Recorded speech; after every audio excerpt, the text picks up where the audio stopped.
A nombre del presidente del Tribunal Superior de Justicia y del Consejo de la Judicatura del Poder Judicial del Estado de Baja California, así como de la presidenta de la Comisión Académica, la consejera Cecilia Razo Velázquez, les doy la más cordial bienvenida el día de hoy. Me complace contar con su asistencia este día en lo que será una conferencia virtual que abordará tan interesante tema como lo es la mediación y la justicia restaurativa en el marco del proyecto del Código Nacional de Procedimientos Civiles y Familiares, cuyo desarrollo estará a cargo de un excelente expositor, como lo es el doctor Jorge Pesqueira Leal. Doctor, muchísimas gracias por acompañarnos. A continuación, le cederé el uso de la voz a la consejera presidenta de la Comisión Académica, maestra Cecilia Razo, a efecto de que haya unas palabras de bienvenida. Señora consejera, el foro es suyo.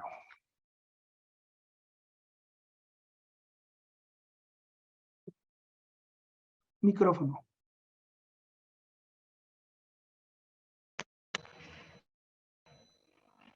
Sí, buenas tardes a todas y todos ustedes.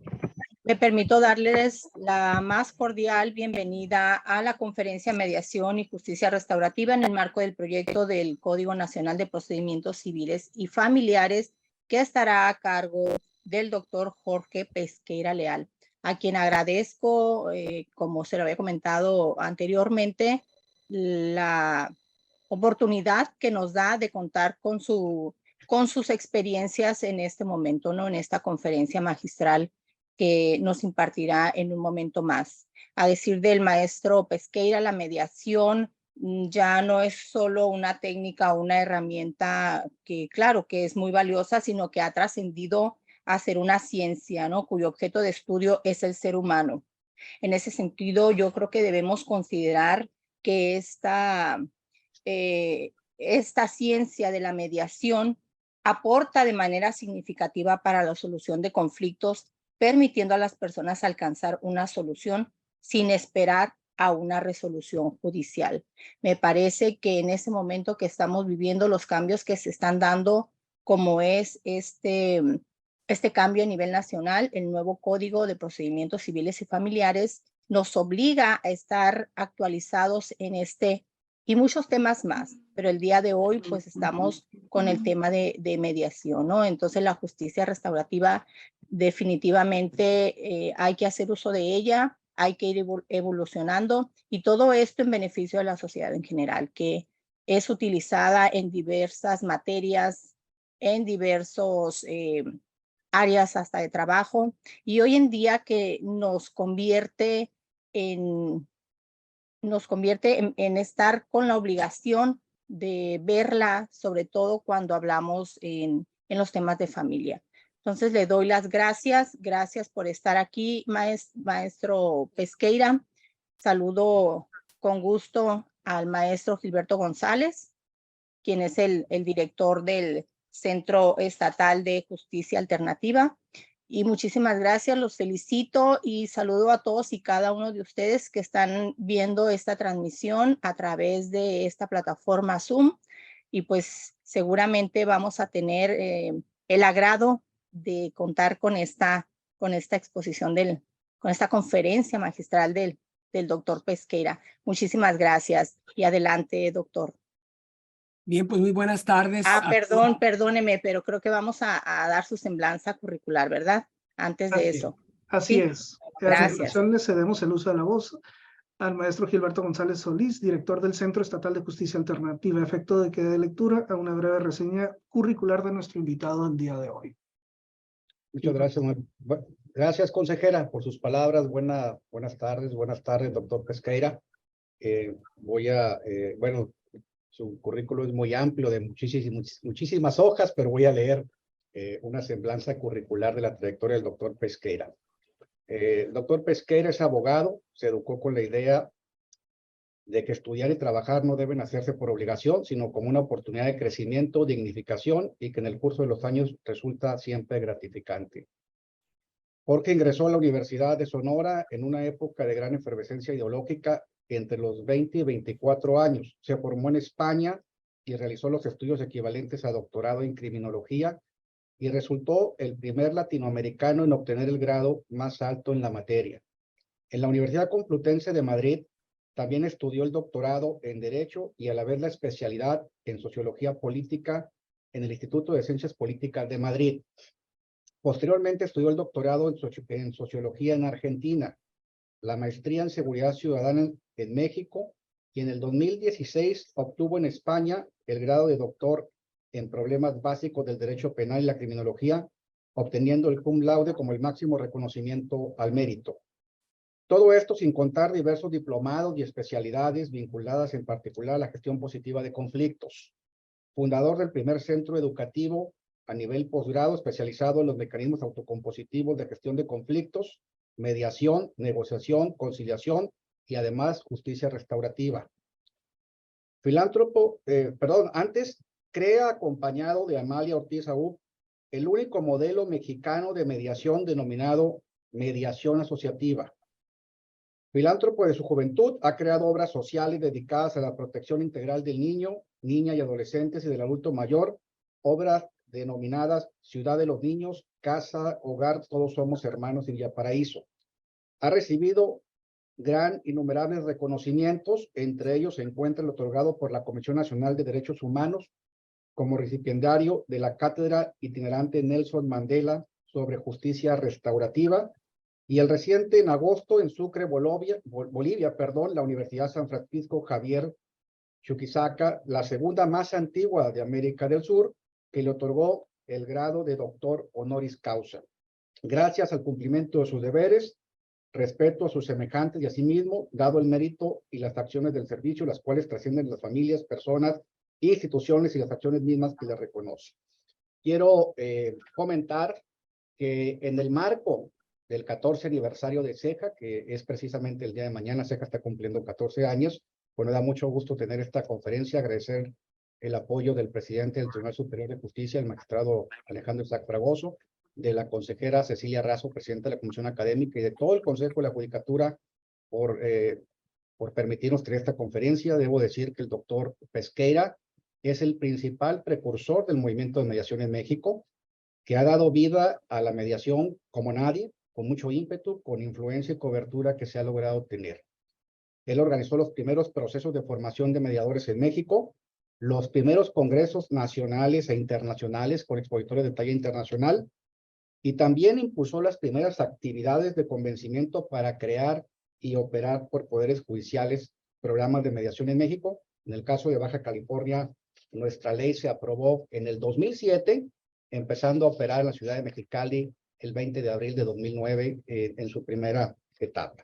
Finalmente, quiero agradecer también al equipo técnico del Instituto de la Judicatura. Aquí nos acompaña el maestro Manuel Jiménez, y también quisiera agradecer al doctor Reinaldo Herrera por el apoyo, la gestión que hizo para poder hacer este contacto con el doctor Pesqueira. Gracias. Adelante, doctor. Muy bien, pues muchas gracias una vez más. En principio, respetables y queridos amigos con quienes ya tuve la oportunidad de conversar anteriormente, el tema es sin duda alguna muy relevante.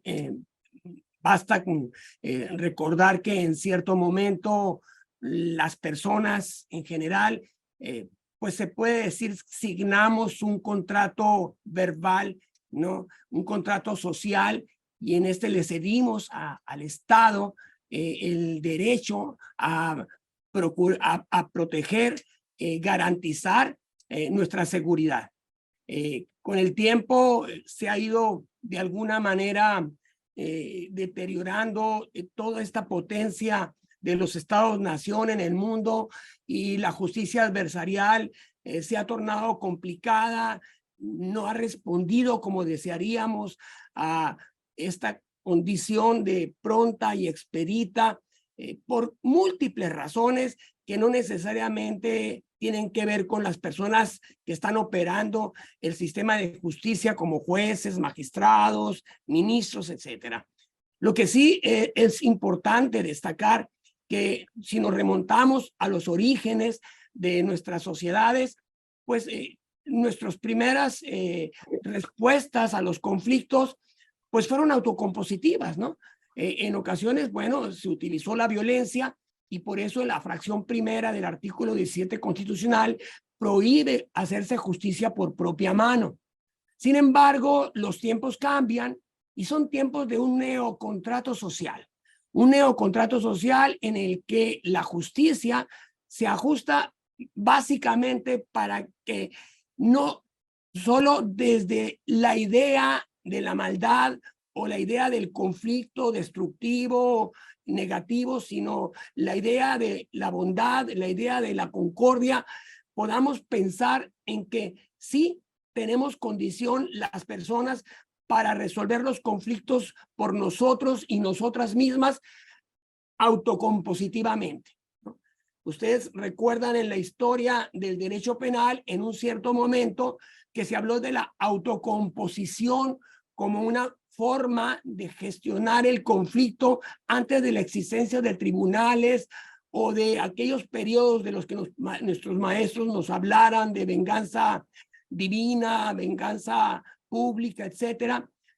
Pero desde siempre ha existido esa semilla, ¿no?, en la que las personas consideramos que si se nos proveen las condiciones, podemos resolver nuestros conflictos a través del diálogo, a través de la deliberación, a través del consenso. Curiosamente, los mismos principios de la democracia llevados a un espacio en los que se busca generar soluciones que en realidad generen un cambio significativo en la vida de las personas. Y es ahí donde es muy importante que señalemos que, si bien es cierto, en la reforma del año 2008 se plasmó en aquel tiempo, en la fracción tercera del artículo 17, que se creaban mecanismos alternativos de solución de controversias, y este concepto se extrae de un concepto norteamericano de fórmulas alternativas de solución de conflictos. En realidad, el término idóneo es diferenciar expresiones de justicia, así como está la justicia adversarial o heterocompositiva, pues se encuentra la justicia autocompositiva, ¿no? Y bajo esa premisa resulta muy interesante, por ejemplo, si tenemos la oportunidad de dar lectura a los artículos 3 y 4 de la Ley de Justicia Alternativa, aún con esa denominación, en Quintana Roo, que se publicó el 13 de agosto del año antepasado, pues vamos a encontrar nosotros que se revalora la mediación al punto de catalogarla como del mismo calado, del mismo grado, del mismo nivel, de la misma finalidad que tiene la justicia adversarial.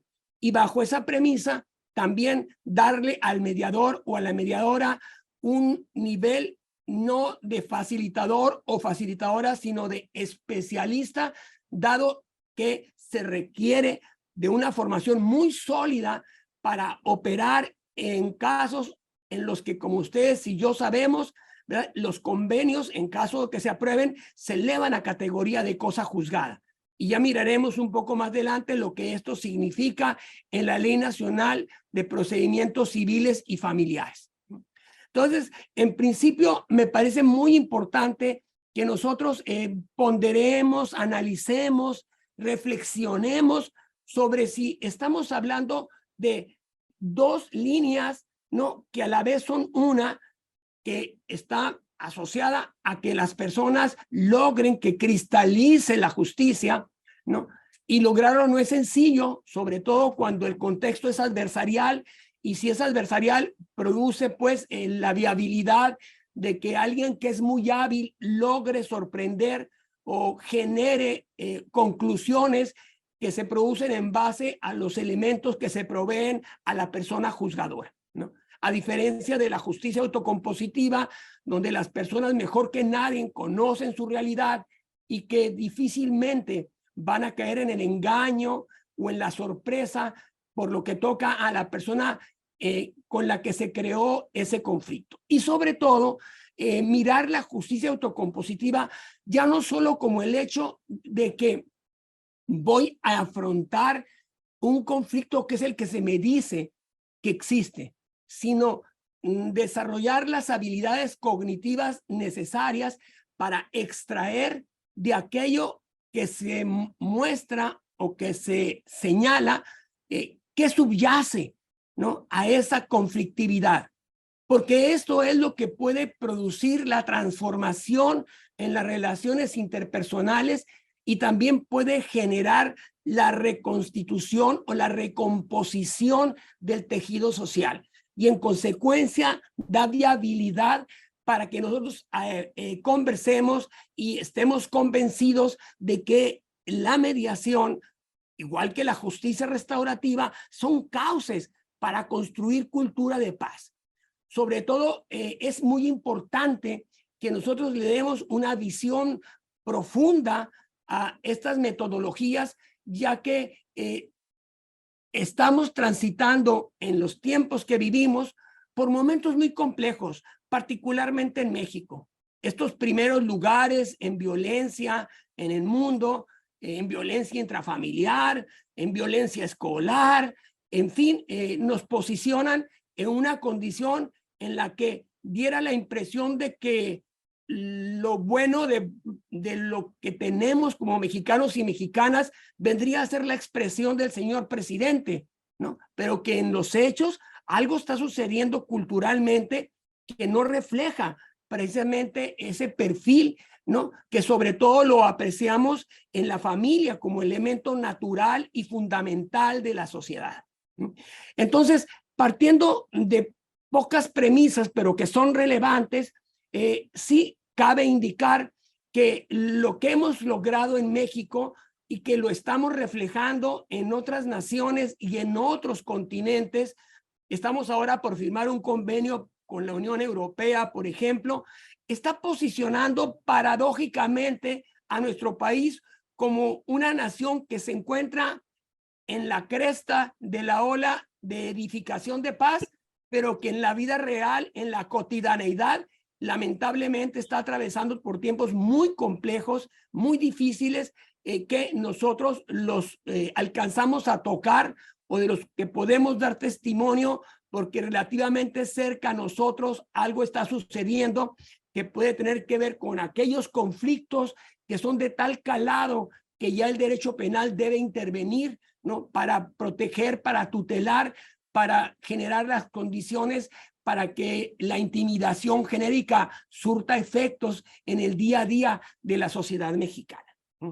Entonces, cuando nosotros miramos los avances, como el caso de Baja California, ¿no?, como el caso de Sonora y de otras entidades de la República, y miramos y apreciamos el esfuerzo que se hace desde las distintas direcciones, ¿no?, que buscan crear respuestas pertinentes, respuestas que en verdad produzcan un cambio en los protagonistas del conflicto, donde estos puedan descubrir en la mesa de diálogo, en la mesa de conversaciones, que les son inherentes cualidades que no aparecen culturalmente de la nada. Si es un bagaje con el que nosotros arribamos al mundo cuando emergemos de la matriz de nuestra madre, y por ahí encontramos pues la bondad, la concordia, la paz, incluso un concepto que creamos nosotros que se llama egocentrismo positivo,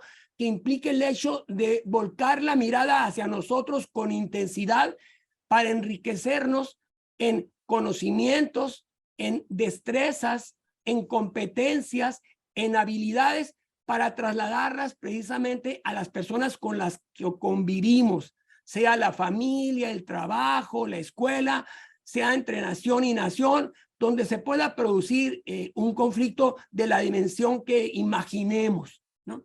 Entonces, visto esto que les acabo de comentar a ustedes, cuando nosotros nos adentramos ya a qué puede hacerse desde el sistema de justicia, cuando en 1998 dialogaba yo con una persona que seguramente ustedes conocen en su mayoría, porque fue maestro de la Universidad Autónoma de Baja California el doctor Miguel Ángel Soto Lamadrid, ¿no? Él era el director nacional de la Academia de Seguridad Pública.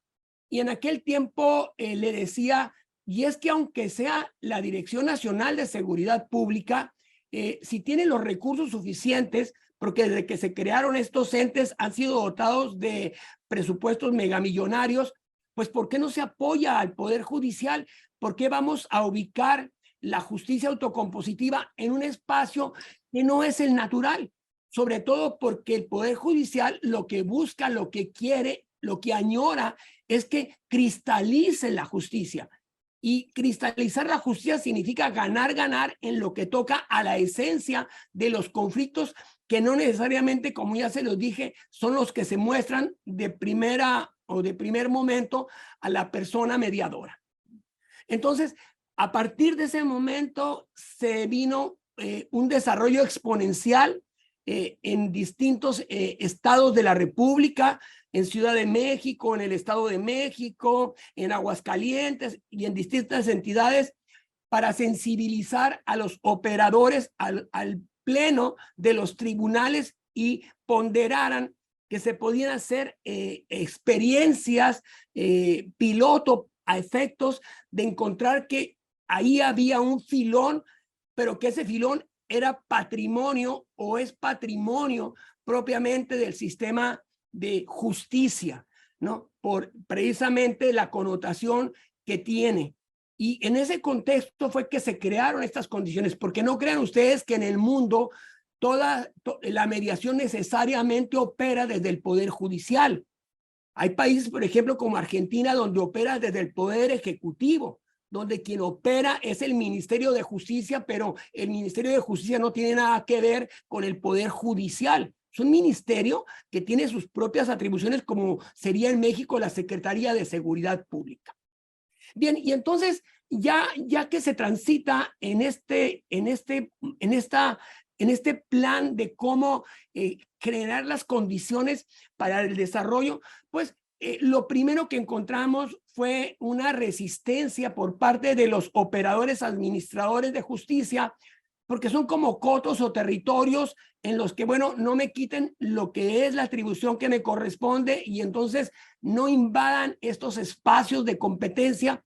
Y bueno, poco a poco se ha ido logrando y en cada estado de la República es distinta la realidad, ¿no? Donde ha habido una sinergia entre operadores de justicia adversarial y operadores de justicia autocompositiva, ¿no? Y esto se ha traducido en logros para bien precisamente de la comunidad, sobre todo cuando se ha apostado a metodologías complejas, ya que nosotros no debemos olvidar que dependiendo del conflicto, si es un conflicto mercantil, si es un conflicto corporativo, si es un conflicto laboral, si es un conflicto penal o familiar, es la metodología que nos toca emplear. O sea, somos multimodal y entonces tenemos a nuestra disposición varias metodologías para identificar cuál es la pertinente en el caso concreto que nos toca atender, gestionar, llevar a cabo, ¿no? Y en este sentido, pues ustedes se han percatado cómo hubo una primera reforma a la Constitución. Cuando nosotros organizamos el primer Congreso Nacional de Mediación, se asignó una comisión a la que pertenecían incluso presidentes de tribunales con el propósito de que en el área por lo menos de adolescentes, ¿verdad?, la justicia autocompositiva se pudiera regular en el artículo 18. Y eso sucedió el 12 de diciembre del año 2005. Y el año 2008, que se lleva a cabo esta reforma magna en materia de seguridad y justicia penal, capitalizamos el momento y fue cuando se colocó aquella leyenda de que las leyes preverán mecanismos alternativos de solución de controversias. Y luego una coma lo cambia todo, y en materia penal. Pero es que la reforma era en materia penal. Pero al final del día la lectura gramatical nos permitió que pudiese y fuera obligatorio para todo marco normativo, municipal, estatal o federal, tener un espacio, un capítulo destinado a que si quiere resolver el conflicto a través del diálogo, ahí están las condiciones, ahí está la viabilidad para que lo hagas. Incluso desde la visión funcionalista de la estructura social, donde tenemos el municipio como célula básica, donde tenemos los estados, Ciudad de México y luego la República en general. Ustedes observaron cómo en distintos tiempos se fue regulando el Código Nacional de Procedimientos Penales, tal y como se indicó en aquella reforma del año 2008, ¿no? Y en esa reforma constitucional, pues también no se previó originalmente, pero de alguna manera en la exposición de motivos del constituyente permanente ya se aludía a que nacía en aquellos momentos un nuevo paradigma de la justicia en México. Y esto es importante para nosotros como abogados y abogadas, porque ese nuevo paradigma era la justicia restaurativa.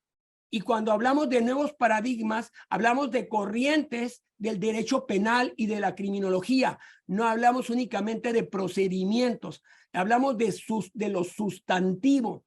Es decir, hemos tenido corrientes de pensamiento, por ejemplo, penal clásico, penal resocializador, penal neoclásico, y ahora con una relativa incomprensión estamos en la cresta de algo que es muy valioso, pero que lo utilizamos sin darnos cuenta del valor que tiene, que es esta corriente de la justicia restaurativa en todas las materias, independientemente de la penal. Pero en diciembre del año 2014, después de que se toma la decisión de crear un Código Nacional de Procedimientos Penales, pues surge la Ley Nacional de Mecanismos Alternativos de Solución de Controversias en materia penal, ¿no? Y ahí se regula la figura de las juntas restaurativas, que hay relativa claridad, aunque confusión, pero suficiente claridad como para que se hubiera podido operar desde aquel tiempo más o menos como debiera la justicia restaurativa. Es decir, la justicia que se ocupa de la sanación de las heridas emocionales generadas por el conflicto, en este caso penal. Y no nos debe extrañar, ustedes y yo sabemos que la Ley Nacional de Ejecución Penal tiene un sendo apartado sobre justicia terapéutica, ¿no? Ya sabemos nosotros incluso actualmente que hay una revolución, sobre todo en ciertos países como Argentina, Chile, Colombia, en relación con neurociencia y derecho penal, ¿no? Vienen cambios radicales en los próximos 10 años porque se está identificando que es perceptible lo que antes imaginábamos que nunca lo sería, como es el hecho de saber qué estamos pensando, ¿no? Y aquí recuerden ustedes en el camino del delito la fase psíquica o interna, inmaterial o externa, y que lo psíquico o interno se queda con nosotros, no es punible. Ya se mirará en razón de los tiempos por venir cómo se va a regular el derecho penal del presente futuro. Hablamos del presente futuro porque nos avasalla, se nos viene encima una realidad que nos rebasa, porque el avance de la ciencia y la tecnología es así, se mueve con una velocidad de día a día y esto lo tenemos nosotros que digerir en ese mismo día a día para poder comprender el entorno en que nos encontramos, ¿no? Y bueno, es de esta manera como en el centenario de la promulgación de nuestra Constitución en el año 2017, el entonces presidente de la República Mexicana, Enrique Peña Nieto, ¿verdad?, plantea sendas reformas, ¿no?, para que el Congreso constituido en constituyente permanente, pues procediera a dar un giro significativo al sistema de justicia mexicano, ¿no? Y ustedes ya tienen en vigor, tengo entendido, pues en la materia laboral impartida por el sistema de justicia, que es producto de la reforma del año 2017, ¿no? Debiéramos ya tener una ley general de mecanismos alternativos de solución de controversias, porque sobre este tema se legisló también en el año 2017, también una ley de justicia cívica e itinerante, que es muy importante porque todas estas leyes contemplan, comprenden precisamente estas expresiones de justicia autocompositiva, como la conciliación también, además de la mediación, la justicia restaurativa y otras metodologías que poco a poco con el tiempo se van a ir integrando y que todo tienen que ver con el hecho de que nosotros, que somos los generadores del conflicto, dispongamos de condición para ser quienes encontremos una solución real a fondo de ese mismo conflicto, ya sea que lo experimentemos como personas físicas, como personas morales, como países, en la condición en la que nos encontremos o se manifieste el conflicto. Entonces, ustedes recordarán que en aquel tiempo se estableció un plazo máximo de 6 meses para que se regulara el Código Nacional de Procedimientos Civiles y Familiares. Y el tiempo transcurría y nada sucedía hasta que la barra Colegio de Abogados de México planteó un amparo ante la Suprema Corte y señaló que lo que sucedía era insólito, que los años pasaban y que había un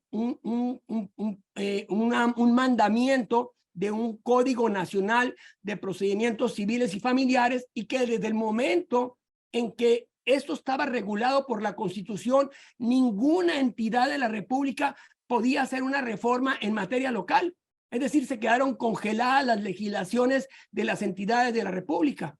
Entonces, la Suprema Corte ordena y da un tiempo al Congreso de la Nación para que legisle y vuelve a caer de nueva cuenta en mora el Congreso hasta que ahora, precisamente hace una semana, el Senado de la República aprueba este proyecto, que es inminente su aprobación por la Cámara de Diputados y su publicación en los próximos días.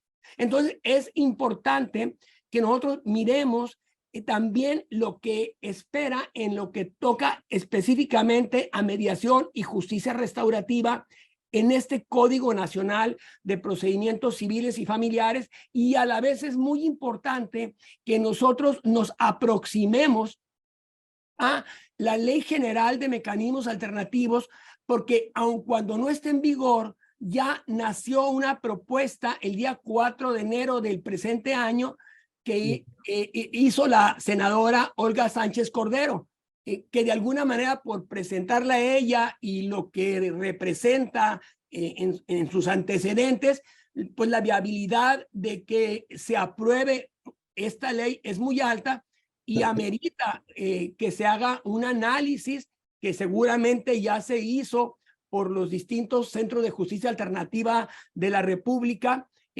Lo hicimos en la UNAM, a donde también tengo el privilegio de pertenecer, ¿no? Y bueno, por ahí está en el aire, pero hay un apartado muy potente sobre justicia restaurativa, ¿no? Que está todo vinculado al apartado de justicia restaurativa que tiene esta Ley Nacional de Procedimientos Civiles y Familiares.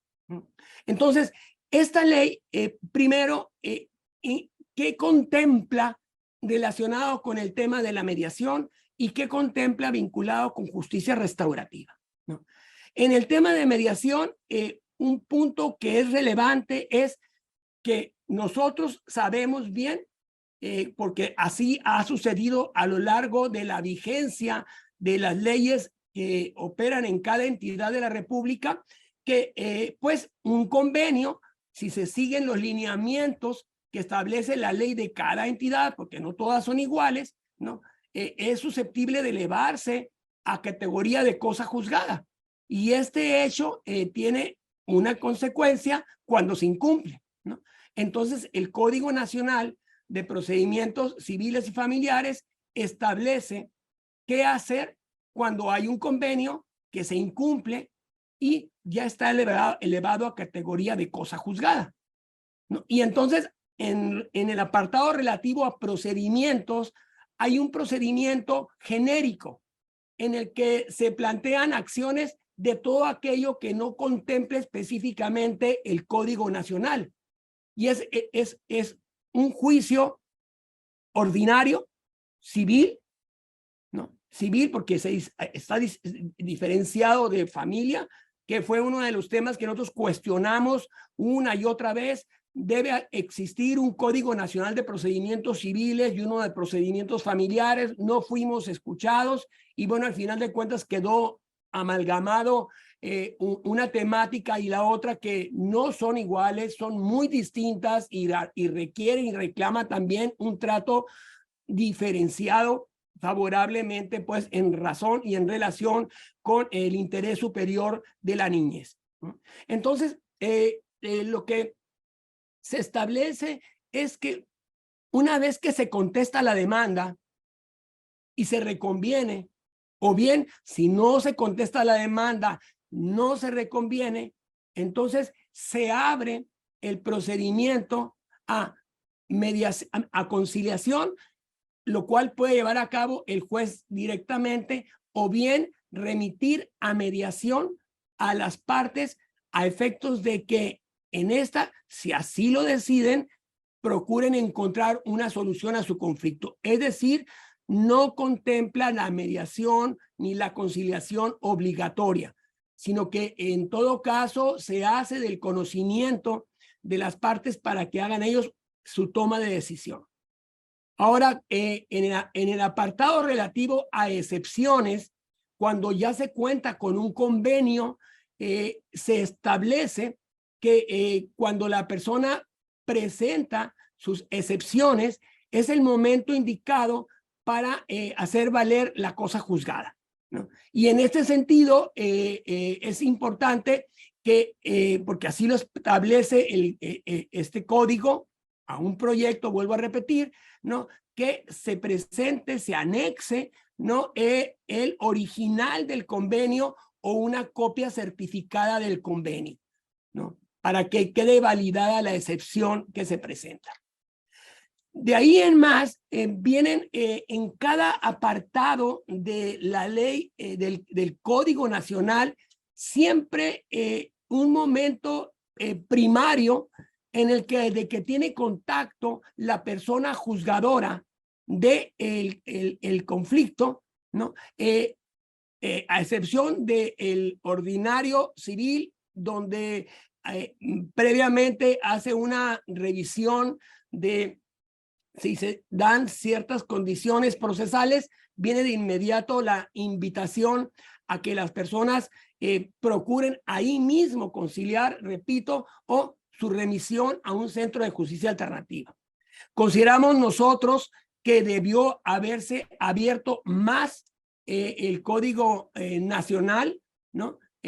Abrir un capítulo especial independientemente de la Ley General de Mecanismos Alternativos y de las leyes de cada entidad de la República, que por lo menos, ¿no? Nos quedamos con la viabilidad de generar nuestra propia legislación y darle una mayor potencia y generar las mejores condiciones para que este ámbito de la justicia opere lo más eficazmente posible, ¿no? O sea, hemos cuestionado y en lo personal me ha preocupado el hecho de que poco a poco la federación se haya ido apropiando de la legislación de las entidades de la República, porque pues de alguna manera se puede hablar de un retorno al centralismo, ¿no? Y la desdibujación del federalismo, porque en la medida en que se vacía de atribuciones, de facultades a los congresos, en esa medida, bueno, pues es mucho más robusto, más fuerte, más potente el Estado mexicano, ¿no? Un poco lo que sucede también con el tema policial y la preocupación que tenemos mexicanos y mexicanas de la militarización de México, que también tiene aristas que se pueden ver de distintos ángulos y que no es el caso para nuestra charla entrar en relación con este tema. Pero sí precisarles a ustedes que conforme nosotros vamos avanzando en la lectura de esta ley nacional, de este Código Nacional, nos encontramos con procedimientos específicos como por ejemplo el procedimiento ejecutivo civil oral, ¿no? Y como el procedimiento ejecutivo civil oral tiene como finalidad que se dé cumplimiento a algo que ya se estableció como una obligación, es el espacio idóneo para nosotros hacer la reclamación por lo que toca al cumplimiento del convenio de mediación que fue aprobado ya por el centro o por quien corresponda. Recuerden ustedes que dependiendo del estado de la República, puede ser un centro de justicia alternativa o un centro de mediación, tienen distintas denominaciones. Puede ser el mediador privado o la mediadora privada, dependiendo de las reglas del juego para efecto de su elevación a categoría de cosa juzgada. Lo pueden ser incluso los convenios que se firman ante autoridades municipales bajo el esquema que establezca la ley correspondiente.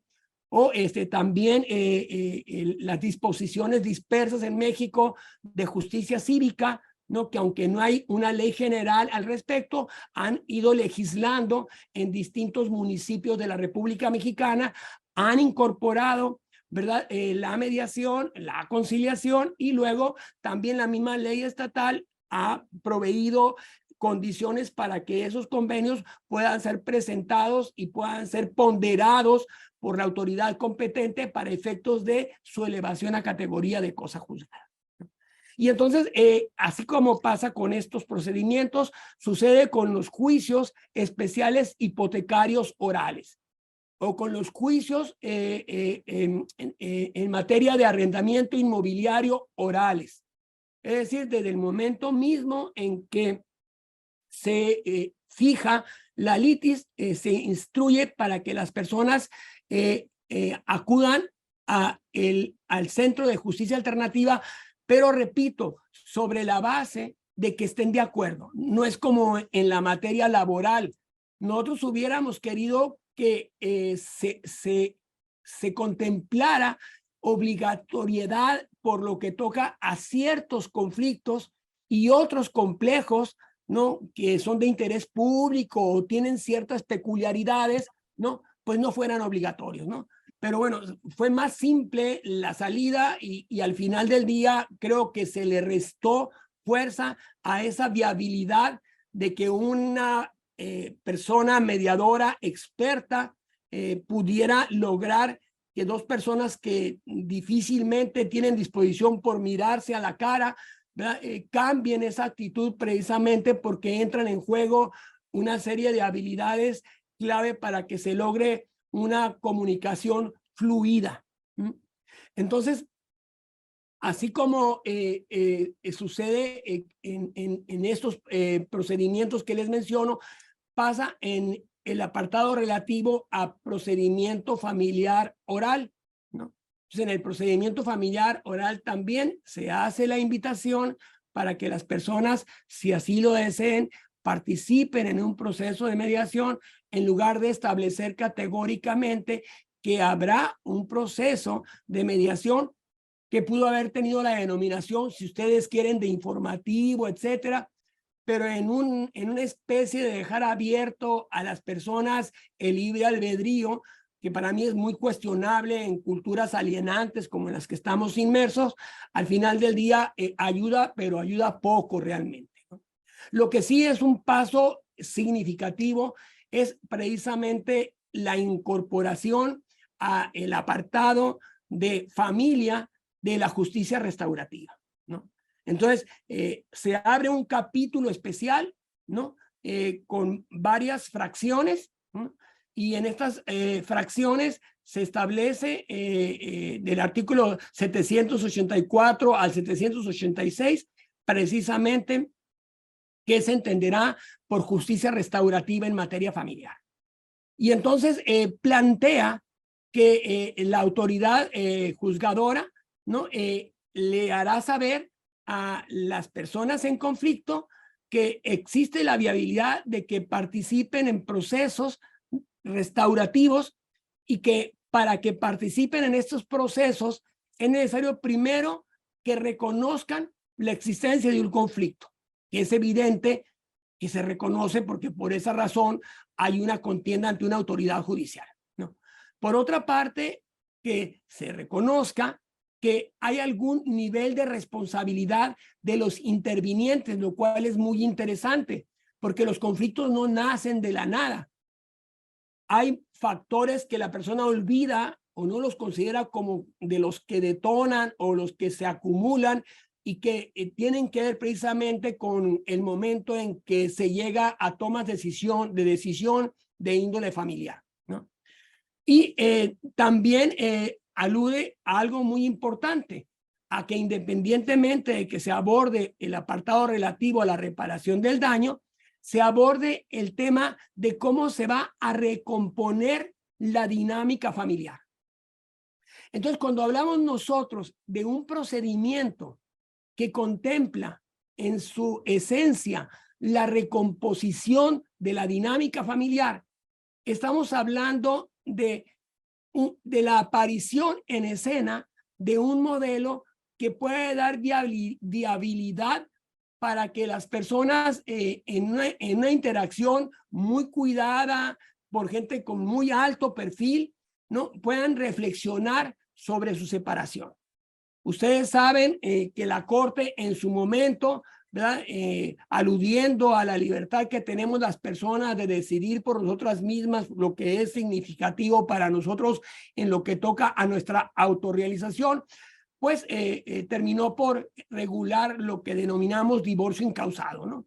Y que el divorcio incausado pues ha tenido consecuencias que pueden ser muy cuestionables, ya que pues ni siquiera se abre un espacio a que las personas puedan interactuar y puedan reflexionar sobre el impacto a futuro que va a producir esa separación, ¿no? Y en particular cuando hay descendencia y sobre todo en culturas como la mexicana, donde es frecuente que utilicemos a nuestros hijos e hijas como instrumentos de contienda, ¿no? Arruinar la vida de nuestra descendencia, tanto en el tema que tiene que ver con su desarrollo armónico y pleno como seres humanos, y luego que las aristas aparecen por ahí en el tema de adicciones, en el tema de abandono o deserción escolar, y en una serie de situaciones que conspiran contra esa socialización que esperamos nosotros de una descendencia que es cuidada, que es arropada, que es criada de manera pertinente. La misma Declaración de los Derechos del Niño, antes de que distinguiéramos entre niño, niña, adolescente, de 1989, señala que el niño debe crecer en una familia, o sea, de preferencia en una familia, en un ambiente de amor, de felicidad y de comprensión. Es decir, aquí no hay que ni siquiera reflexionar sobre cursilerías, porque desde la Declaración Universal de los Derechos Humanos, una y otra vez se alude a este tema del amor, de la felicidad, ¿no?, y de la comprensión de la persona.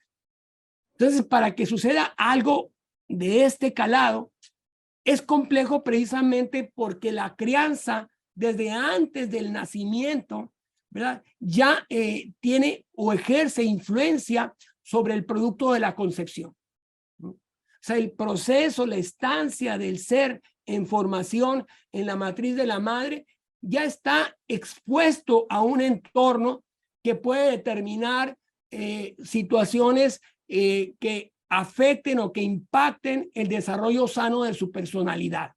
Por ejemplo, un acto de violencia intrafamiliar, ¿no?, en donde lamentablemente recibe un golpe la mujer y una afectación en el cerebro en formación, el producto de la concepción.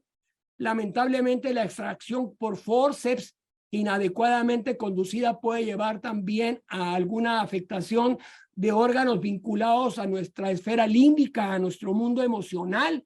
Imagínense ustedes el desacierto en una extracción del feto que genere indiferencia afectiva en la persona. Pero sobre todo lo que es más relevante es esta crianza entre el ser que aparece en el mundo y sus primeros años de vida. Y precisamente ese ambiente, ese entorno es toral. Y es ahí donde la mediación es clave.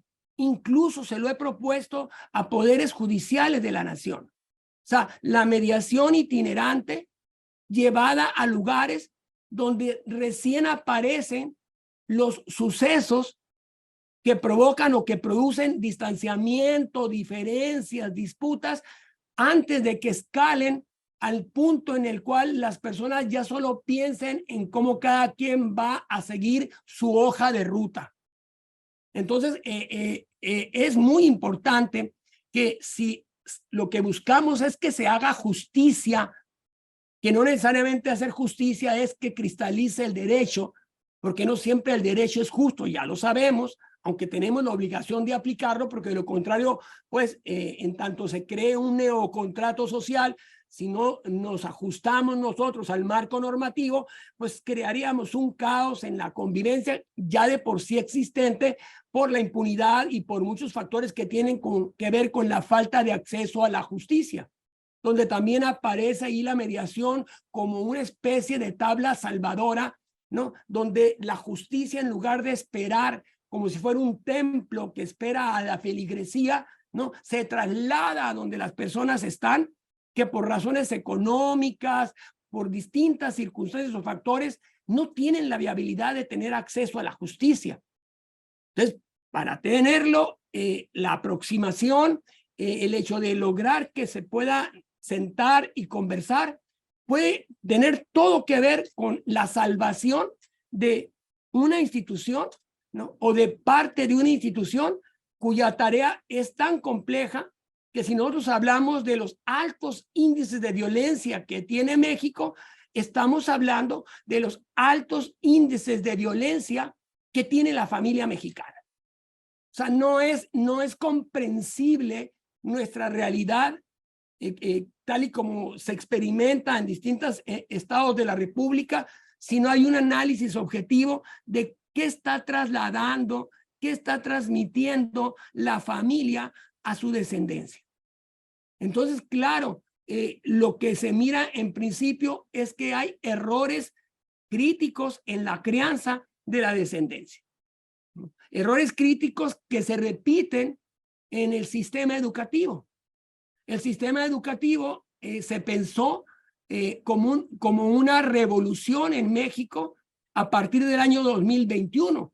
De hecho, México hizo una reforma constitucional durante este sexenio de un calado exponencial y que opera en consonancia con el proyecto de UNESCO, que es Organización de Naciones Unidas para la Educación, la Cultura y el Arte, que está contemplado como proyecto educativo 2021-2050.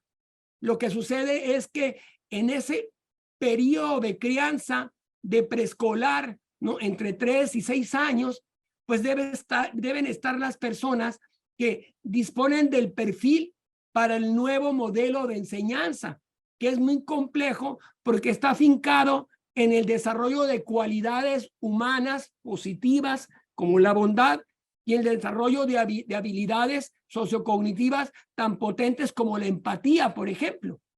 Es decir, una nueva estructura, un nuevo plan de estudios donde quienes son los agentes transmisores del conocimiento son agentes de cambio, pero agentes de cambio que permiten que la persona pueda ir en sintonía y transitar, si no a la velocidad, sí al nivel de comprensión que ahora mismo debiéramos tener ante el desarrollo exponencial de la ciencia y la tecnología. Entonces traemos un tema crítico en la familia que no entiende, no comprende cuál es la tarea socializadora que le corresponde, porque es una institución social, la familia, que tiene tarea encomendada, y a quien le preguntemos nosotros cuál es la misión que tienes tú como agente o actor de la familia, pues se nos va a venir a la mente cualquier cosa menos una idea objetiva y clara de cómo nos corresponde hacer la tarea en ese periodo no tan dúctil, pero clave para que las personas comiencen a desarrollar habilidades cognitivas vinculadas con la priorización de un diálogo asertivo, empático, incluyente, positivo, ¿no? Que da espacio al niño o a la niña independientemente de la etapa etaria en que se encuentre, y que después ese niño o niña es tomado por el sistema educativo y se complementa con la familia en el proceso de crianza, haciendo una sinergia, ¿no? Donde a su vez también aparece la comunidad y donde todos los actores de este contexto están también habilitados para que se genere, ¿no? Diálogo. Cuando no funciona, que se genere la mediación en ese contexto. Entonces es muy interesante porque teóricamente la Ley General de Mecanismos Alternativos de Solución de Controversias, el proyecto de Olga Sánchez, alude, ¿no? a la mediación y a la justicia restaurativa en la familia, en la escuela, en la comunidad, en comunidades indígenas o en cualquier contexto donde haya conflictos. Entonces, aquí el tema es cómo amalgamamos nosotros las tres instituciones socializadoras, familia, escuela y comunidad, y qué rol juega el sistema de justicia en ese contexto. O sea, qué tanto le apuesta en la capacitación, qué tanto le apuesta a los modelos para efectos de que haya una sinergia y sobre todo haya una asociación entre las instituciones que operan la crianza, donde llega el momento en la que el ente articulador es una institución que sería el sistema educativo, porque familias hay muchos modelos de familia. En cambio, el sistema educativo con una visión clara, pero con las personas preparadas para poder transmitir estas cualidades, estas habilidades, ¿no? Nos provee o nos da los elementos para resistir las embestidas, ¿no? de la conducta antisocial, ¿no? Para poder librar nosotros el hecho de quedar colocados en condiciones de riesgo por el entorno, por el ambiente en que nos estamos criando, ¿no? En casa, en el vecindario, en los lugares donde nosotros convivimos. Entonces, es ahí donde podemos mirar nosotros cómo desde el sistema de justicia, en la itinerancia, ¿verdad? Se puede introducir a la familia antes de que se piense en la justicia adversarial. ¿Cómo se puede introducir en la escuela para que los niños y niñas aprendan a resolver sus conflictos antes de que llegue el momento en que estos niños o niños, por no saber resolver sus diferencias, también se conviertan en agentes, ¿no? de conflicto violento, aunque este conflicto se aborde o se gestione ante una autoridad judicial?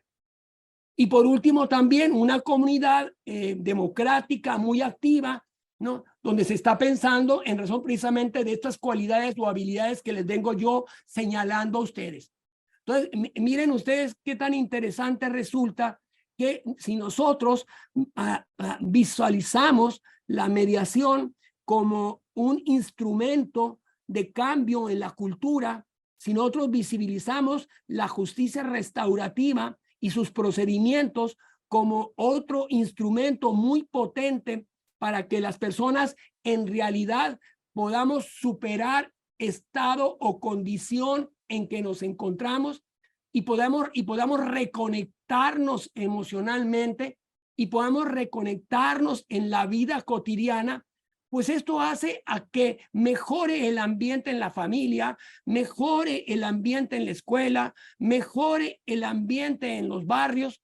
Ustedes no me dejarán mentir, pero hay barrios en Tijuana o en Hermosillo donde a cierta hora ninguno de ustedes se atrevería a dar una vuelta por ahí caminando. O sea, nos habla precisamente de los niveles de exposición en que nos encontramos, porque la violencia se empodera de zonas, se empodera de espacios educativos, se empodera de familias, y bueno, ahí es donde aparece el sistema de justicia fulgurante, que si bien es cierto, tiene una estructura de jueces, magistrados, magistradas, ¿verdad? También tiene una estructura, ¿verdad? Que va y toca las puertas, ¿no? Para que preventivamente las personas sepan cómo comunicarse y si tienen alguna diferencia, sepan cómo gestionarla, ¿no? Y cómo gestionarla entre las personas mismas. Por eso es muy importante que desde el sistema de justicia se puedan desarrollar proyectos de capacitación entre iguales, ¿no? Es decir, capacitamos iguales en un barrio para que esos iguales a su vez se conviertan en los agentes que logran que los conflictos se gestionen en ese territorio, en ese espacio, y de esta manera no sea necesario incluso que se llegue a un centro de justicia alternativa o a una contienda ante la autoridad judicial. Entonces, si nosotros correlacionamos esta ley nacional de procedimientos civiles y familiares con la ley general, ¿no? de mecanismos alternativos que entrará en vigor también próximamente y que necesariamente están interconectadas para poder operar eficazmente con, a su vez, también la ley de justicia alternativa de Baja California, que tendrá que hacer sus propios ajustes para entrar en sintonía con la ley general, ¿no? Entonces, ahí nosotros tenemos que el hecho de introducirse las personas, por ejemplo, la familia, la pareja, los hijos, los abuelos, los tíos, quienes compongan el núcleo familiar, pues en principio, ¿verdad? Y lo señala la ley, el proyecto de ley general, ¿verdad? Y indaguen, identifiquen las causas y las consecuencias personales y sociales del conflicto. Es decir, no vamos por lo que por encimita se mira, no vamos a mirar la punta del iceberg, sino vamos a mirar el todo para identificar desde dónde realmente comenzó a producirse ese sismo, ¿no? Que puede tener salida si efectivamente damos y tocamos los puntos neurálgicos que son los que han generado los conflictos. Y eso está contemplado también en este proyecto. Claro, para que eso suceda, debe haber operadores, operadoras, expertos, expertas, ¿no? En cómo en la interacción sacar a flote, ¿no? Estos elementos que les comento, donde a diferencia, por ejemplo, de la mediación, en la justicia restaurativa, en los procesos restaurativos, aparecen en escena personas, ¿no? Que pueden ser operadores de instituciones como DIF o la Procuraduría de Niños, Niñas y Adolescentes o el Instituto de la Mujer, ¿no? O familias o familiares de alguna de las partes que esté en conflicto directo. Es decir, son procesos incluyentes, democráticos, donde lo que se va a procurar es encontrar cómo sí puede dársele continuidad a una relación, aunque al final del día la decisión sea que cada quien se vaya por su propio lado, pero sin que quede el efecto o el impacto de utilizar a los hijos o a las hijas como instrumento de contienda, sino que sabemos que si nosotros miramos la familia como un sistema, la familia tiene subsistemas, el subsistema conyugal, el subsistema paterno-filial y el subsistema fraternal.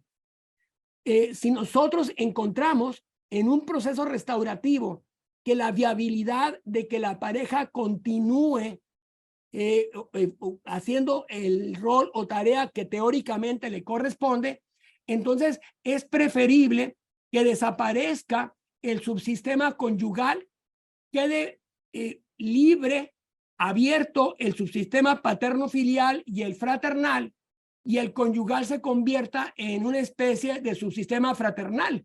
Es decir, como amigos continuamos porque estamos predestinados o predestinadas a lo largo de la vida continuar interactuando porque trajimos descendencia al mundo y no vamos a estar enfrentados sistemáticamente, que eso es lo que suele suceder en los juzgados de familia, donde la ferocidad con la que se lucha, ¿no? Hasta dónde llega, hasta dónde escala la viabilidad de teatralizar una realidad donde hombre o mujer, ¿no? Aparentan ser lo que no son, ¿verdad? Y donde al final del día esta persona tercera experta en el conocimiento del derecho de familia, pues tendrá que tomar decisiones sobre la base de lo que se le provee y muy probablemente termine tomando decisiones erróneas porque pues la persona se podía llevar el Oscar de la academia por la forma en que hizo su planteamiento familiar, o llevarse el premio Nobel a la novela por la historia que le creó al juez o jueza, y esto pues obviamente sin apegarse a la realidad, lo cual es muy delicado, porque le digo, a quien va e impacta es a nuestra niñez, que es por la que debemos tener nosotros preferencia. También en esta ley general, que les digo que viene ya, ¿verdad? Se toma en consideración el hecho de que se les facilite a las personas en conflicto la toma de conciencia de el porqué del conflicto y qué hacer para encontrar alguna estrategia que les permita solucionarlo sin que queden huellas de heridas abiertas, ¿no? Que supuran alguna sustancia patológica y que emocionalmente producen una colisión, que el efecto que va a producir al final del día es de daño a quienes sin dárseles voz o dándoselas, pero apareciendo como objetos ahí, como figuras decorativas, terminan sufriendo las consecuencias del comportamiento. También en estos procesos restaurativos, ¿verdad?, se contempla el hecho de que se ayude a las personas en conflicto, a los integrantes de la familia, para que diseñen planes para que estos planes los instrumenten, los operen y definan si estos pueden o no generar condiciones para que se reconstruya el tejido familiar, ¿no? Y en este sentido, por ejemplo, podemos planear, yo con mi pareja, ¿no?, que vamos a ingresar a un programa de control de impulsos, que vamos a ingresar a un programa de manejo de estrés, ¿no?, o a un programa de autodisciplina, ¿no?, o a un programa de asertividad, ¿no? En fin, vamos a mirar cómo podemos crecer cognitivamente para que nuestra reacción ante las situaciones que se nos presentan no sea tan extrema en cuanto al efecto que producimos en la relación, que termina por convertirse en un infierno la relación. Y fíjense que, por ejemplo, en el modelo de mediación transformativa, cuando se habla del conflicto, se habla del conflicto no en general, sino de los conflictos destructivos, los conflictos negativos, pero luego se habla de conflictos alienantes, incluso se debe utilizar una palabra muy extrema, conflictos demonizantes. O sea, ¿hasta qué extremo el conflicto nos puede llevar a tener una mirada de la otra persona que muy probablemente no se corresponda con su realidad? Porque uno de los elementos que se pierde en la conflictividad en la familia es precisamente el de la comunicación. Y entonces dejamos de establecer comunicación convencional a través de las palabras y utilizamos una comunicación no verbal que lleva una carga explosiva muy significativa, ¿no? Y que puede traducirse evidentemente en decisiones que ya el tiempo no pueda modificar, ¿no?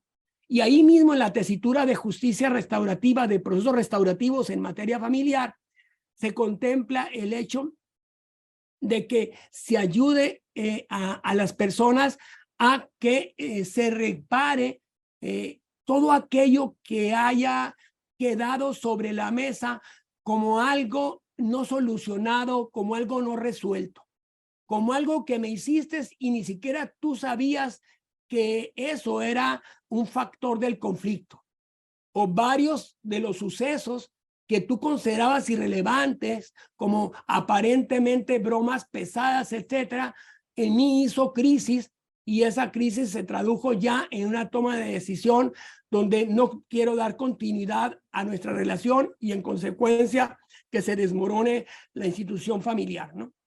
Y por último, también se alude al hecho de que se procure, ¿no?, que se reincorporen, fíjense qué interesante, procurar la reincorporación de las partes en conflicto al mundo en el que se encontraban antes. ¿Cuál? El de una familia que ahora dispone de herramientas que no tenía, ¿no? Y que le han permitido experimentar la viabilidad de una manera de comunicarse distinta, y en consecuencia lo lleve también a una manera de relacionarse que sea agradable, positiva, complementaria, y que les permitan no solo enriquecerse y crecer como pareja, sino también que esto se traslade a la descendencia para, con base en ello, ser entes que aportamos a la construcción de cultura de paz en la sociedad en la que estamos inmersos, ¿no? Entonces, estos que les acabo de comentar en términos generales son ingredientes que vienen, ¿no? Pero que son muy potentes en cuanto a cómo los vamos a instrumentar, o que nos llevan a la reflexión de si como lo estamos haciendo bien, porque es algo parecido a lo que sucede en la materia penal. Si en materia penal nosotros hacemos acuerdos reparatorios o suspensiones condicionales del proceso, simple y sencillamente bajo condiciones pecuniarias, ¿no? Entonces una persona atrapada en la predisposición por conducta criminal no va a cambiar porque se comprometa a hacer un pago. Al contrario, muy probablemente el pago en mensualidades se convierta en varios robos para poder cumplir con el acuerdo reparatorio. Es decir, que la persona repita conducta criminal para poder librar el convenio a plazo que hizo para poder lograr en su momento pues el hecho de que se extinga la acción penal, ¿no?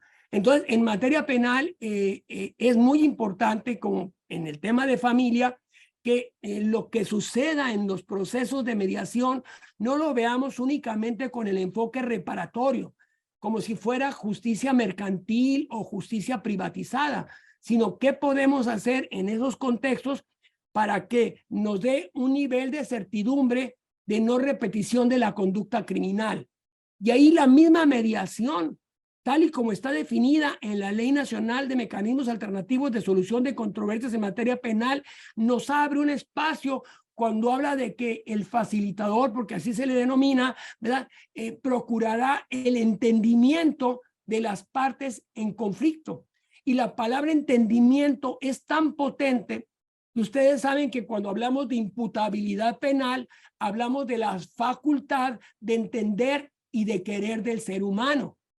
Entonces, si nosotros valoramos lo que significa el entendimiento, la comprensión, entonces la mediación no solamente es un tema que tenga que ver con cómo me libero de la carga, ya sea como fiscalía o poder judicial, sino que tiene que ver con algo parecido a lo que se denomina en materia penal, en materia de ejecución penal, plan de actividades para la persona que está purgando una sentencia. Aquí se trataría de crear plan de actividades, pero sin que la persona esté privada de la libertad. Un plan de actividades en el que si la persona cumple con entonces sí, se levanta la suspensión y se tiene por extinguida la acción penal. Y en el caso de los conflictos familiares, ¿verdad? Como existe el divorcio incausado, bueno, hiciste un esfuerzo, planearon, ¿verdad? Estrategias, se les proveyó por el sistema de justicia un programa de autocontrol o de autocomprensión o de autopercepción o de algo que signifique cómo podemos experimentar crecimiento psicoemocional, y ese crecimiento cómo puede ayudarnos a continuar bajo el mismo techo, conviviendo y sobre todo cumpliendo con esta tarea de proveer amor, felicidad, comprensión a nuestra descendencia, y cómo lo esparcimos en la sociedad para generar, para construir paz. Entonces, la tarea es compleja y no lo es.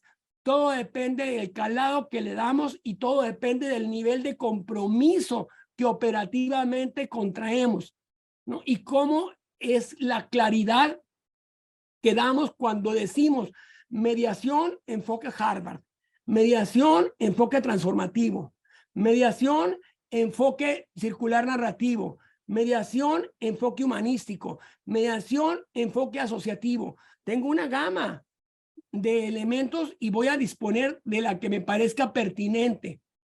Justicia restaurativa, procedimientos, junta restaurativa, círculo restaurativo, reunión restaurativa, a cual considero pertinente para lograr que si es un caso penal, por ejemplo, la persona probabilísticamente no reincida porque está participando en un proyecto de cambio de patrón de conducta, o en el caso de familia, si el plan de actividades que decidieron contraer, ¿verdad?, produce esa recomposición, como lo señala el mismo Código Nacional de Procedimientos Civiles y Familiares, cuando habla de cómo recomponemos la dinámica de la vida familiar.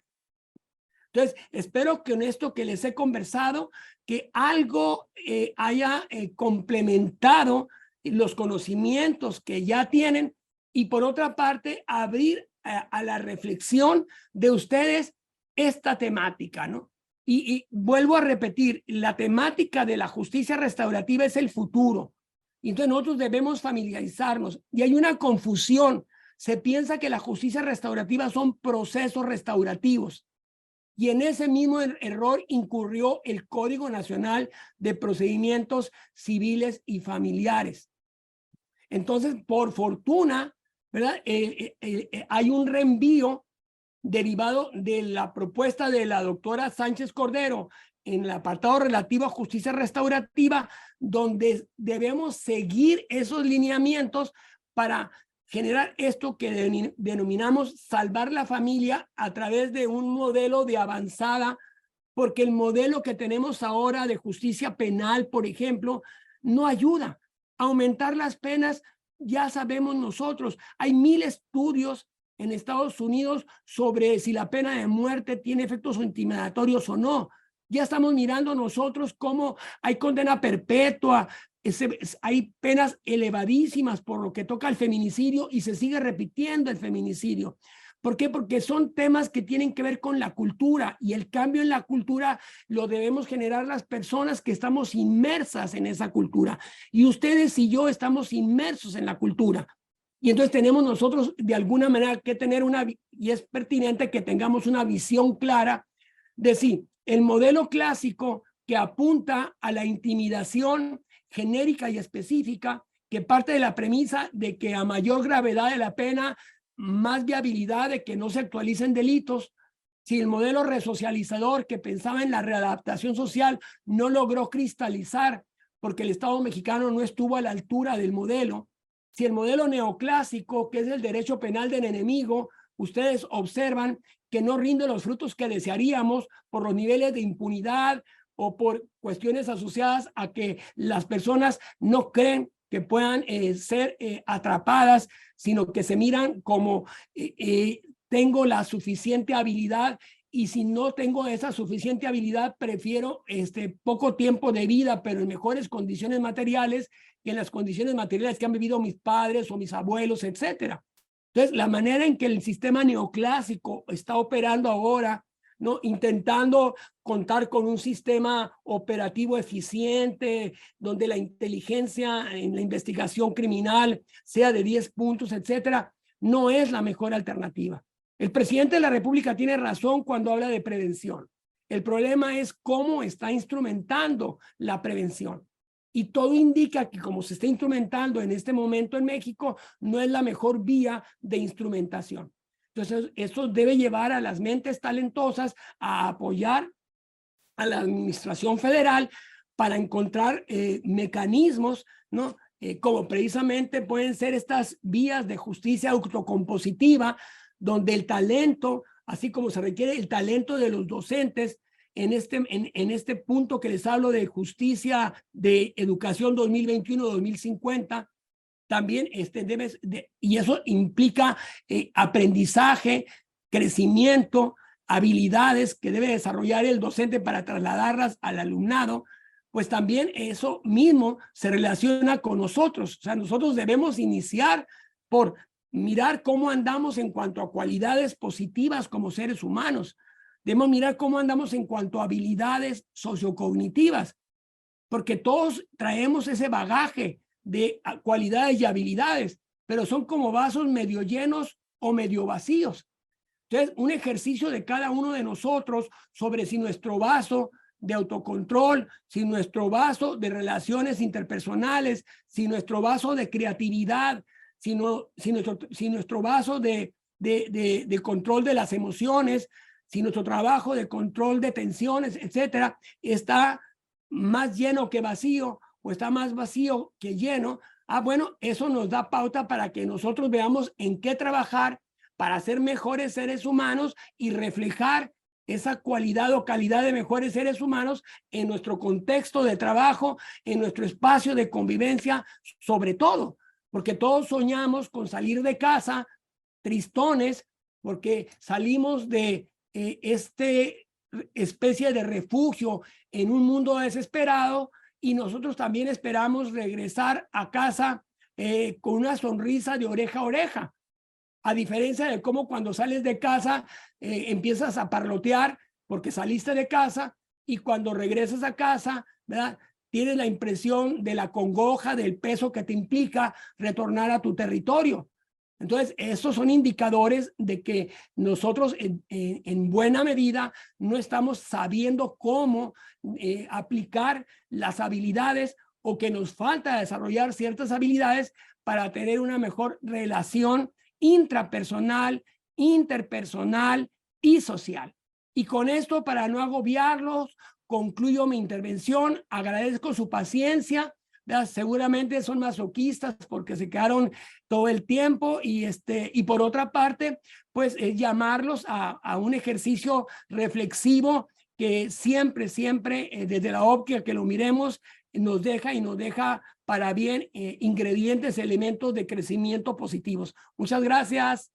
Ahí estamos. Chao. Muchísimas gracias, doctor. Si me lo permite, y si hay oportunidad, hay unas preguntas que dejaron dentro del chat que me gustaría plantearle. Sí.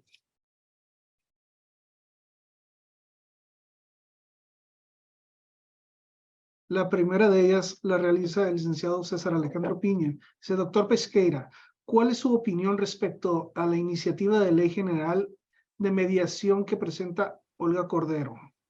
Es bien sabido que tiene intenciones de beneficiar al gremio de notarios. En efecto, sí, los notarios se llevan una parte, se puede decir, del pastel.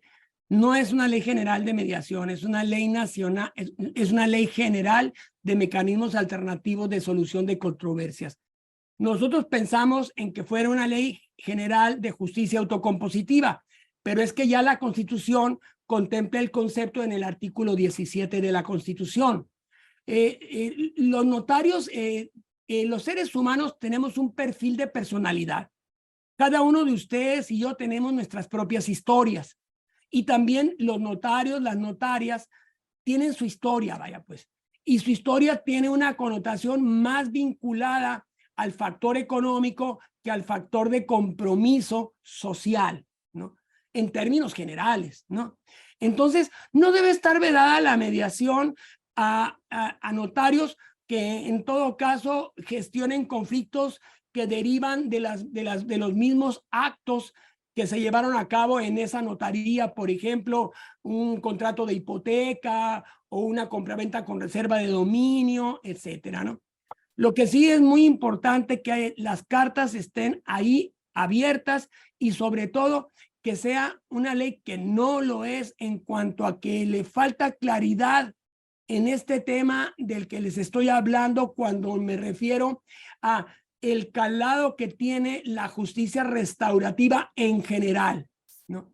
O sea, recuerden ustedes, si nosotros fuéramos partidarios, que hay obviamente una colisión actualmente en este tema que tiene que ver con nuestra bóveda craneal y los tres cerebros, denominado cerebro triuno, ¿no?, donde se habla de un cerebro básico o reptiliano que asocia a animales que perviven aún, como puede ser, por ejemplo, un cocodrilo o una víbora, por ejemplo. Luego un cerebro límbico o emocional, ¿no? Donde aparece ya en escena seres que empatizamos con ellos, como el perrito, el gatito o la perrita, ¿no? Y luego ya aparecemos nosotros como lo más elevado de la escala evolutiva con un cerebro cognitivo, ¿no?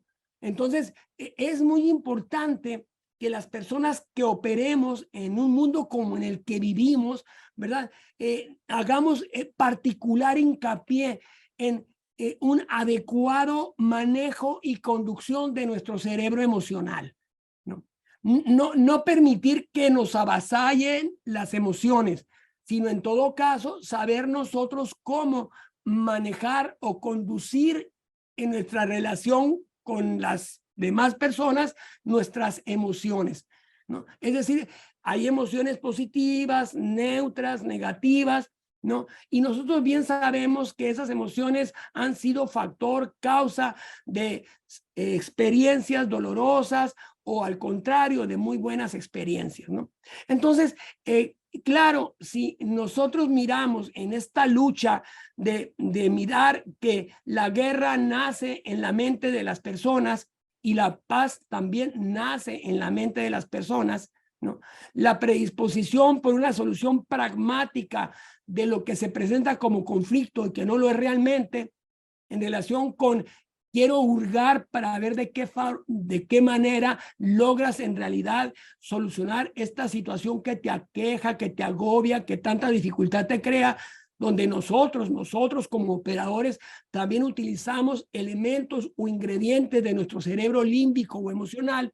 Entonces, bueno, sería deseable que fuera, ya que tenemos esta justicia adversarial, una justicia autocompositiva humana, muy humana, no una justicia inhumanizada, que es lo que puede producir el hecho de que si conviertes estas vías autocompositivas en tiempo es dinero, en lugar de utilizarlas como cauce para el desarrollo integral de la sociedad, para la supresión, para la superación de una realidad flagelante como es la pobreza extrema o la pobreza en general en México, entonces estás tú ya operando desde un margen que tiene que ver con qué aportas para vivir en una sociedad en la cual el respeto a la dignidad intrínseca de los demás es esencial, ¿no?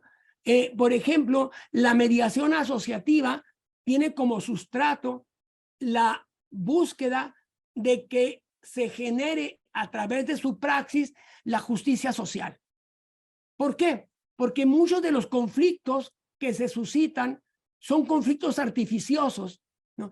Que pueden obedecer más a intereses de quienes desean que vivas en conflicto cotidiano para que no voltees hacia donde están tus verdaderos y auténticos conflictos, que pueden tener que ver con tus condiciones de vida, que pueden tener que ver con una marginación ancestral, que pueden tener que ver con una discriminación que nunca hay sustento, pero con discriminación, etcétera.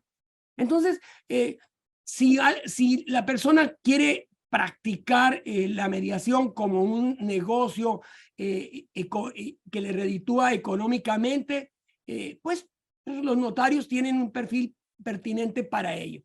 Si la persona quiere hacer de la mediación o de la justicia restaurativa un proyecto de vida que le dé condiciones para vivir, para vivir dignamente sin la predisposición por la búsqueda del amasamiento de fortunas, ¿no? Que eso es muy propio o característico del cerebro básico, ¿no? El cerebro básico o reptiliano son los órganos del cerebro como el tallo cerebral, el cerebelo, que si tú miras, por ejemplo, la cabeza de un reptil, vas a mirar esos órganos, y luego si miras la cabeza de un ser humano, vas a ver esos órganos. Lo que pasa es que si luego miras el cerebro de un perrito, vas a encontrarte que hay otros órganos adicionales que también los tenemos nosotros. Y luego si te vas al cerebro cognitivo o racional, que es el que es inherente a nosotros, te vas a encontrar con otros órganos que no tienen ni los perritos ni los reptiles. Entonces, ¿qué significa esto? Que si desde nuestro cerebro límbico o desde nuestro cerebro básico somos capaces de generar modos de vida, puede suceder, como de hecho pasa, que utilicemos el poder para concentrar cuestiones materiales o para concentrar poder simplemente para degustarlo o disfrutarlo. Entonces lo que haces es dar rienda suelta a tu cerebro básico, porque es el cerebro de la supervivencia, pues.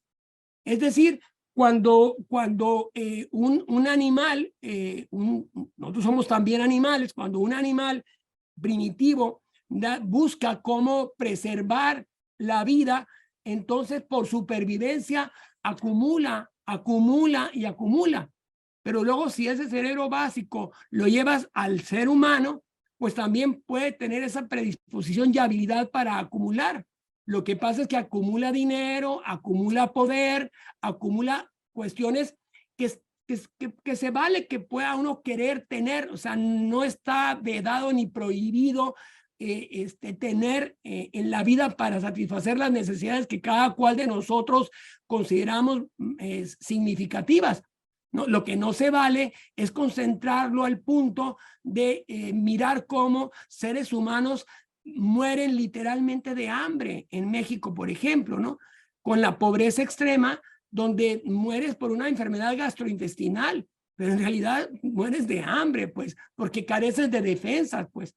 Es una sociedad que fíjense nada más, por ejemplo, Corea del Sur es más pequeño que Sonora, territorialmente. Corea del Sur tiene más de 55 millones de habitantes. Sonora tiene menos de 3 millones de habitantes.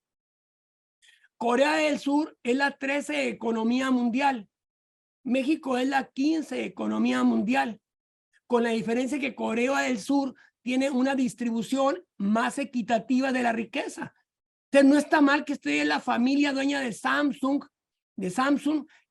desarrollando cada vez más fuentes de trabajo, más riqueza.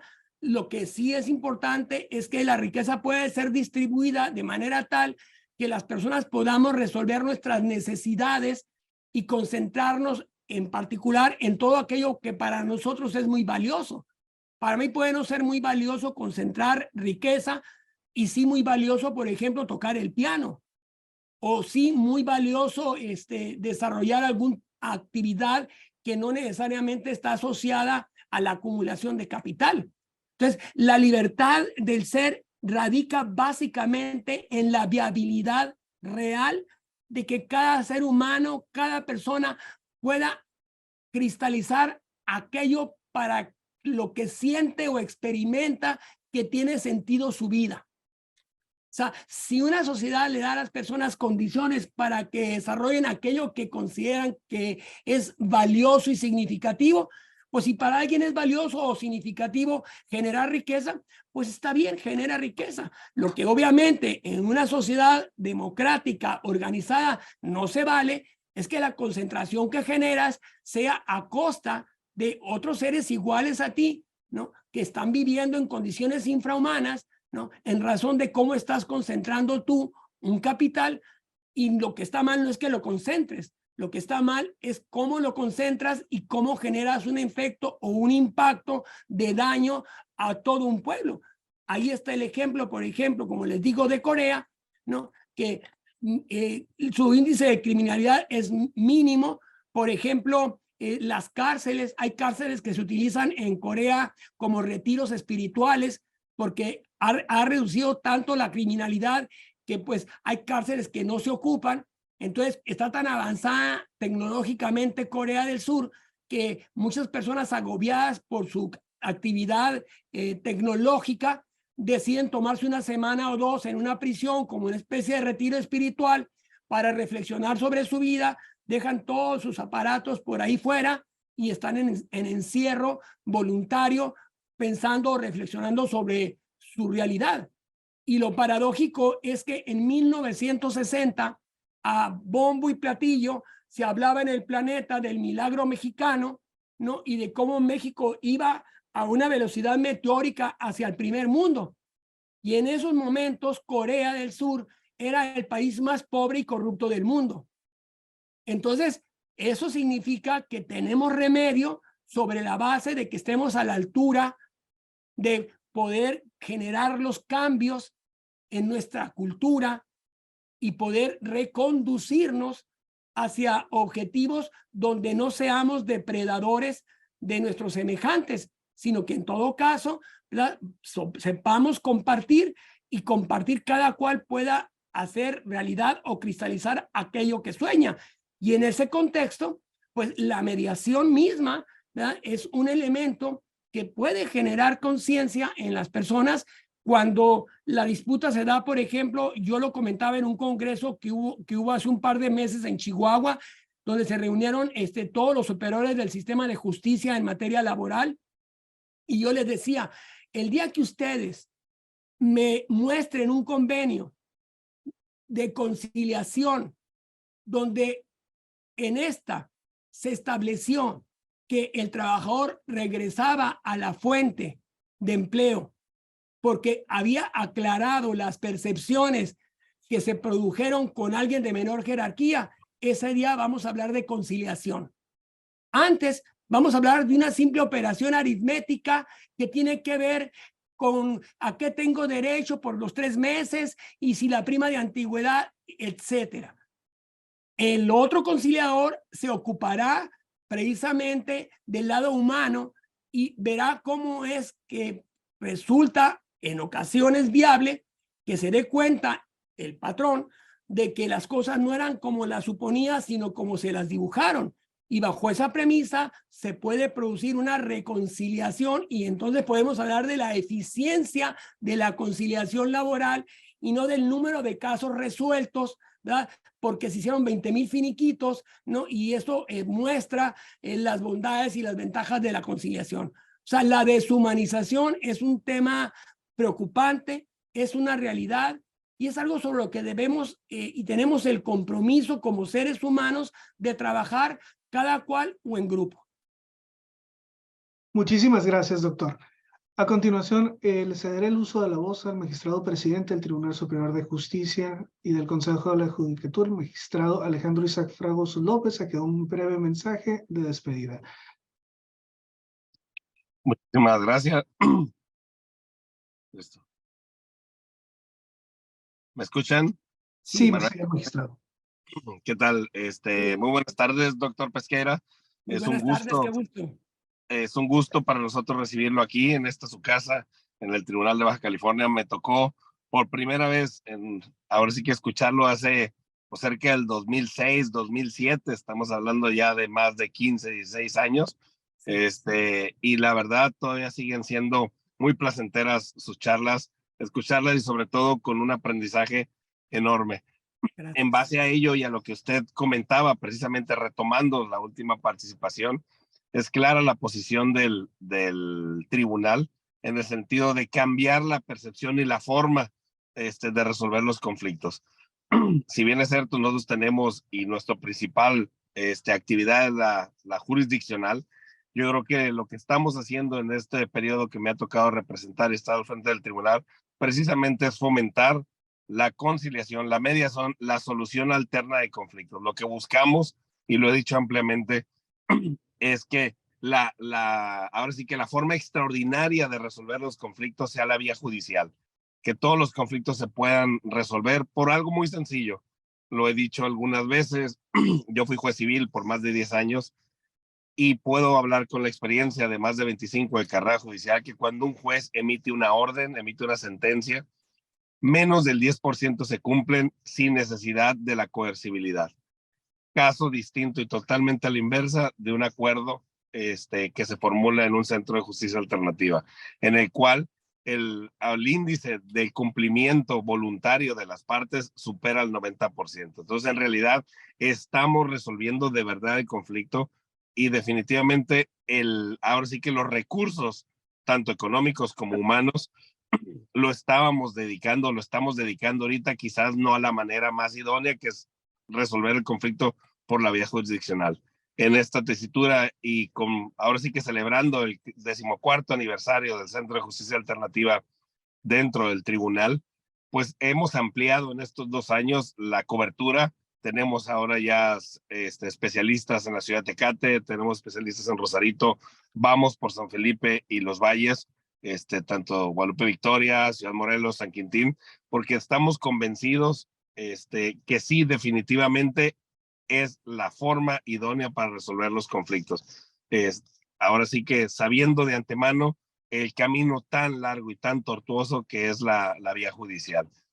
Máxime, ahora que estamos a punto de entrar a un Código Nacional de Procedimientos Civiles que está basado 100% en la oralidad y obviamente, como todos los sistemas orales, forzosamente están soportados o sustentados en salidas alternas de solución de conflictos. Si no, nos van a colapsar el sistema, tal y como ha sucedido con la materia penal, ¿no? Donde la proyección era judicializar del 3 al 5%, judicializan el 30%, no utilizan las salidas alternas y es lo que nos está ocasionando, ¿no? Un colapso en el sistema acusatorio adversarial dentro del tribunal. Es por ello que optamos en materia laboral por ahora sí que instaurar, somos de los estados, pudiera decir que el primer estado que dejamos ya a un especialista en mediación y conciliación dentro de sede judicial en materia laboral, y ya algunos otros estados están reformando su ley precisamente para eso, para poder acelerar y poder resolver verdaderamente los conflictos. Entonces, doctor, agradecemos y reconocemos obviamente su magna charla que nos vino a impartir, y sea usted bienvenido las veces que usted lo desea. Muchísimas gracias. Gracias a usted, magistrado presidente. Un gusto también escucharlo. Y bien, pues la oportunidad de dirigirme a ustedes ha sido excepcional. Así que muchísimas gracias por el reconocimiento además. Gracias, muchas gracias. Gracias, Manuel. Muy buenas tardes. Aprovechando este momento, les damos las gracias en especial a nuestro invitado, el doctor Jorge Pesqueira Leal, por haber participado esta tarde con nosotros. Siempre agradecidos con usted. Le expreso de manera muy atenta parte del Poder Judicial nuestro cariño y nuestra amistad hacia su persona. Es usted siempre bienvenido en este Poder Judicial y esperamos poder contar con su presencia en otra ocasión, no muy lejana. Y a todos nuestros participantes el día de hoy les agradezco su participación y su paciencia, y los esperamos en las próximas capacitaciones que se vienen. Recuerden, todos ustedes son bienvenidos a los ejercicios que realiza el Poder Judicial. Muchísimas gracias y muy buenas noches.